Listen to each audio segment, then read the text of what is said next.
Karina. Y juntas somos las Piri Sánchez. En el video de hoy vamos a hacer un unboxing de dos cosas que pedimos, ¿verdad, Pau? Pero no les vamos a decir. Y ya lo desinfectamos. Y feliz cuarentena. Obvio. Vamos a abrirlo, Pau. Ábrelo tú. Ok.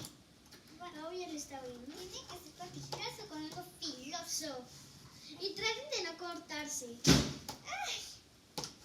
¿Qué es? Son unos... ¡Ay! ¡Oh my God! Son unos AirPods. Los míos son blancos. Y los míos yo los pedí rosa. Me encantan. Bueno, chicos, nos vemos en el próximo No, video. aún no se acaban. Ay, hermanita. perdón, Pau. Perdón, Pau. Ok, yo ya los saqué de su envoltorio y vamos a esperar a Piri.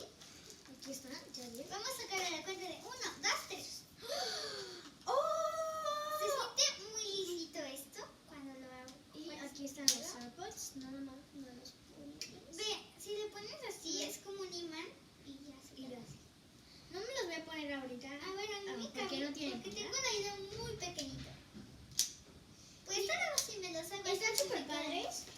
Y luego por aquí, aquí quitas esto y tienes el cargador de tus AirPods. Y tienes este manual, que aquí están todos los colores de los AirPods. El mío es rosa